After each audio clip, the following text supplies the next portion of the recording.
ఓం శ్రీ గురుభ్యో నమః. జై శ్రీరామ్, జై హనుమాన్.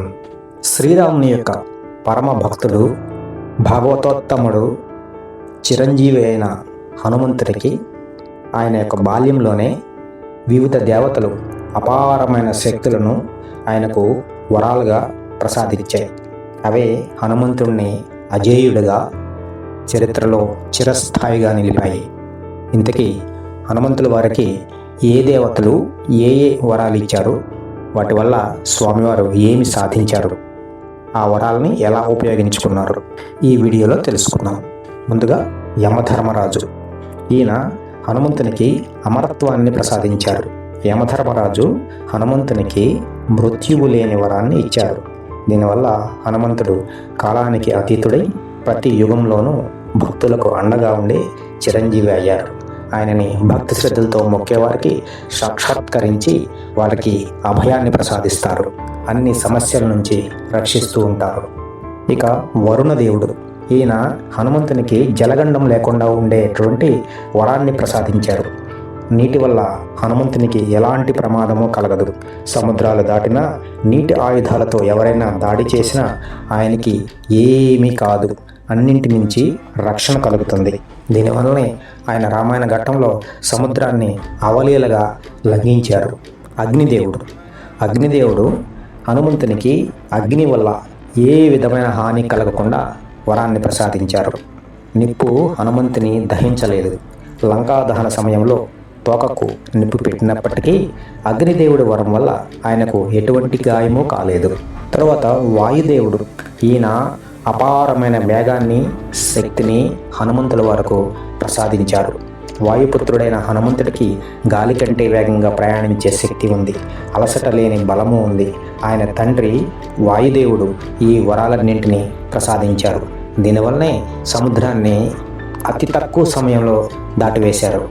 పర్వతాలను సైతం పెకిలించి వేయగల శక్తి సామర్థ్యాలు ఈయనకు వచ్చాయి. ఎంతటి గొప్ప దుష్ట శక్తినైనా ఎదిరించగలిగిన శక్తి హనుమంతుడు వాయుదేవుని ద్వారా పొందారు. ఇక కుబేరుడు. ఈయన ప్రతి యుద్ధంలోనూ ఓటమి లేకుండా విజయాన్ని సాధించేటువంటి వరాన్ని ప్రసాదించారు. సంపదలకు అధిపతి అయిన కుబేరుడు యుద్ధరంగంలో హనుమంతుడిని ఎవరూ ఓడించలేరని వరం ఇచ్చారు.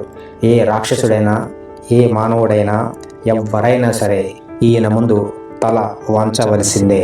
మహాభారతంలో భీముడు ఈయన తోకను కూడా ఎత్తలేకపోయాడు. ఇది ఒక చిన్న ఉదాహరణ మాత్రమే. సూర్యదేవుడు.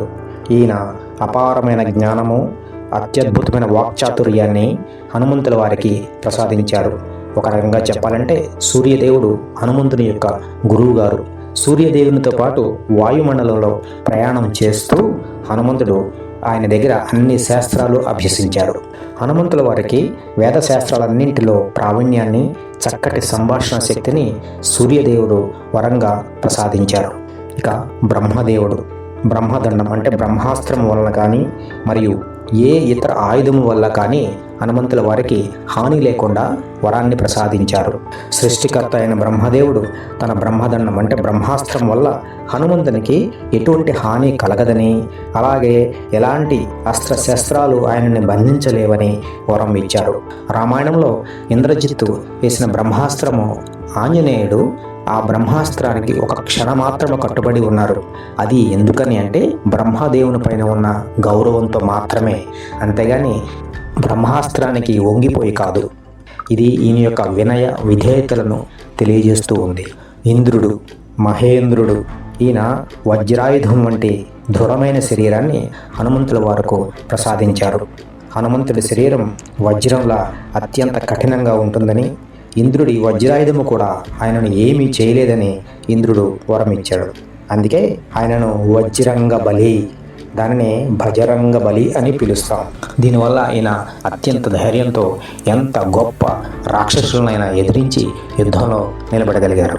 లంకిని లాంటి అతి భయంకరమైన రాక్షసుల నుండి కూడా మరి ఈ వరాలన్నీ హనుమంతునికి కేవలం శక్తినే కాకుండా ధర్మరక్షణ కోసం అవసరమైన జ్ఞానాన్ని, నిబద్ధతను కూడా ఇచ్చాయి. అందుకే ఆయన సంకటమోచనుడిగా మనం నిత్యము పూజిస్తూ ఉంటాము. ఆయనకు వచ్చినటువంటి ఈ శక్తులన్నీ కూడా లోక కళ్యాణానికి, ధర్మ సంస్థాపనకు మాత్రమే ఆయన వినియోగించారు. ఇది హనుమంతుల వారికి దేవతలు ఇచ్చిన వరాల గురించి సంక్షిప్త వివరం. జై శ్రీరామ్, జై హనుమాన్. ఓం శ్రీ గురుభ్యో నమః.